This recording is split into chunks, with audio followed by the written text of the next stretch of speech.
Hi hello నమస్తే welcome to my YouTube channel Amma Ashirvada. ఈరోజు మనం మాట్లాడుకునే topic power star Pawan Kalyan గారి గురించి మరియు లోకేష్ గారి గురించి.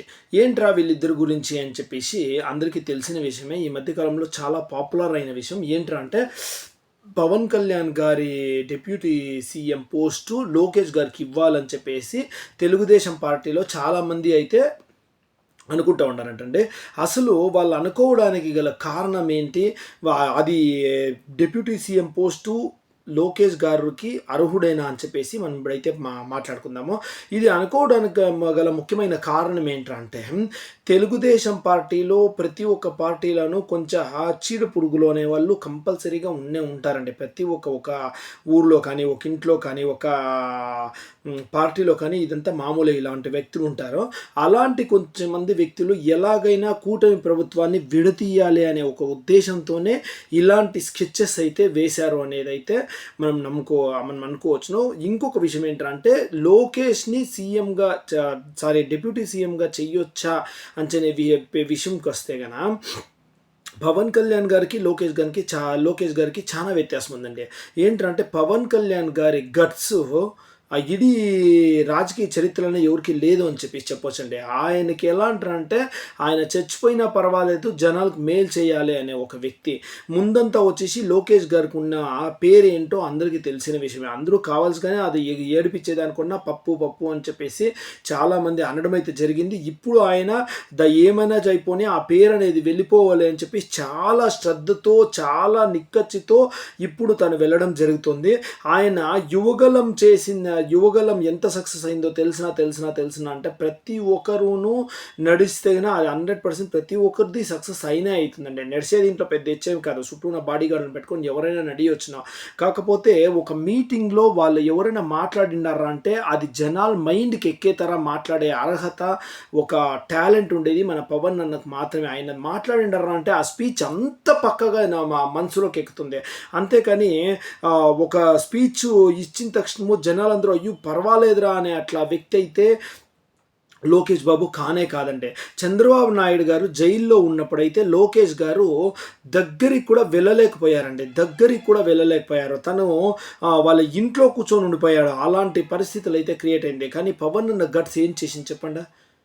సొంత కొడుకే దగ్గరికి వెళ్ళకపోగా ఇతనికి ఏంటి దురద అని చెప్పేసి అయితే చాలామంది సోషల్ మీడియాలో చాలా వరస్ట్ మాటలంతా మాట్లాడారండి. ఎందుకంటే సొంత కొడుకు చంద్రబాబు నాయుడు అరెస్ట్ అయినప్పుడు అయ్యో ఏంట్రా చేసేది, ఏమ్రా స్వామి చేసేది, ఇప్పుడు పొయ్యేకైతా ఉండలేదని చెప్పేసి గమ్మున ఉండిపోతే, కానీ కళ్యాణ్ గారు నడి రోడ్లో ఎలాంటి పరిస్థితుల్లో అడ్డుకుని మరి తర్వాత పవన్ కళ్యాణ్ గారిని కూడా అడ్డుకోవడానికి వస్తే నడి రోడ్లో పనుకొని అంత కష్టపడి చంద్రబాబు నాయుడు గారి విడుదలకు ఎక్కువ ఇంపాక్ట్ ఇచ్చింది అంటే పవన్ కళ్యాణ్ గారేనండి. 100% ఎవరినైనా అడిగి చూడండి, ఏమైనా మీకే తెలిసిన విషయమే. అయితే పవన్ కళ్యాణ్ గారు అంత ఎక్కువ ఇంపాక్ట్ అయితే ఇచ్చారు. తర్వాత జైల్లో చంద్రబాబు నాయుడు గారిని చూసేకి వెళ్ళేదానికి కూడా పవన్ కళ్యాణ్ గారిని ముందరు పెట్టుకొనేసి లోకేష్ బాలకృష్ణ గారు అయితే వెనకాల నడుచుకొని వచ్చి పవన్ కళ్యాణ్ గారిని ముందరు పెట్టుకొని వచ్చి చంద్రబాబు నాయుడు గారిని చూడడం జరిగింది. తర్వాత వాళ్ళిద్దరిని కూడా ఎవరిని అడగకుండా పవన్ కళ్యాణ్ గారు డైరెక్ట్గా కూటమి ఉంటుంది అని చెప్పేసి, పొత్తుంటుంది అని చెప్పేసి చెప్పడం అయితే జరిగింది. అవన్నీ అందరికీ తెలిసిన విషయమే. అసలు చంద్రబాబు నాయుడు గారు గనక యూతులు రాకపోయింటే వైసీపీ గవర్నమెంట్ 100% ఫామ్ అయిన గవర్నమెంట్, వైసీపీని కూల్చే అర్హత, శక్తి ఉండేది ఖాళీ పవన్ కళ్యాణ్ గారికి మాత్రమే. ఇప్పుడేదో మీరు 168 ఎమ్మెల్యేలు వచ్చేసింది అని చెప్పేసి మీరు చెప్పుకోవచ్చు. కానీ ఆ 168 ఎమ్మెల్యేల్లో కూడా మీ తెలుగుదేశం పార్టీకి ఓటు వేసిండేది జన సైనికులు ఎంతో మంది ఉన్నారు అనేది మర్చిపోవద్దండ. ఇలాంటి వాక్యాలు కనుక ఇంప్రూవ్ అయ్యిందిరా అంటే ఫ్యూచర్లో 100% వైసీపీ గవర్నమెంట్ అంతా ఫామ్ అయ్యేది కన్ఫామ్గా అయిపోతుంది. అలా లేదు అంటే పవన్ అన్నేమన్నా మాకు కూటమి ప్రభుత్వం వద్దు, నేను సింగిల్గా ఉంటాను అంటగనా 100% ఈసతి ఫామ్‌లాకి వచ్చి అన్న సీఎం అయ్యేది మాత్రం పక్కా గ్యారంటీ. వైసీపీ గవర్నమెంటులో ఉన్న జగన్మోహన్ రెడ్డికి సీఎం పదవి ఇచ్చి ఎలా అయ్యిందో, లోకేష్‌కి సీఎం పదవి ఇస్తే కూడా కాస్త హెచ్చు కమ్మి అలానే అయితుంది. ఎందుకంటే అంతేం సీఎం అయ్యి ఒక రాష్ట్రాన్ని పరిపాలించే టాలెంట్ అయితే లోకేష్ అన్నకు లేదు ఇప్పుడే. ఎందుకురా అంటే పవన్ అన్నే నోరు తెరిచి చెప్పాడండి, మాకు ఇంకా అనుభవం కావాలి, ఒక 10 ఏళ్ళన్నా మాకు అనుభవం కావాలి, ఎంతో అనుభవం ఉన్న వ్యక్తి చంద్రబాబు నాయుడు గారు, ఆయన దగ్గర మేము నేర్చుకోవాలి, ఆయనే ఇంకా 10 ఏళ్ళు సీఎంగా ఉండాలని చెప్పిన ఒక మహాన్ వ్యక్తి మన పవర్ స్టార్ పవన్ కళ్యాణ్ గారు. ఎవరు ఉండరండి అలా.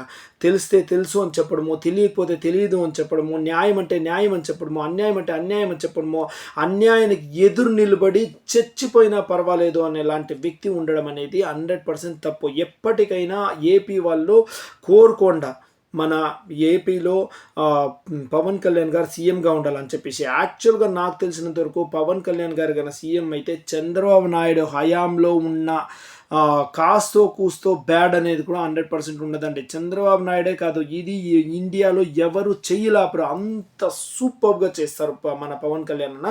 కాబట్టి అందరూ కూడా కోరుకుండా పవన్ అన్న ఎప్పుడూను డిప్యూటీ సీఎం కంటే దిగువకు రాకూడదు. డిప్యూటీ సీఎం నుంచి సీఎం పోస్ట్కి వెళ్ళే అర్హత, సీఎం పోస్ట్కి వెళ్ళే ఒక స్తోమత మన పవన్ అన్నకు మాత్రమే ఉంది. అక్కడ కూర్చోబెట్టాలని చెప్పేసి మీరు ప్రతి ఒక్కరు కోరుకుంటారని ఆశిస్తూ ఈ వీడియో పైన మీ కామెంట్స్ ఏంటి? లోకేష్ గురించి నేను చెప్పిన మాటలు నిజమా అబద్ధమా, పవన్ అన్న గురించి చెప్పిన మాటలు నిజమా అబద్ధమా అని చెప్పేసి కామెంట్ రూపంలో తెలియజేయండి. జై హింద్, జై జనసేన.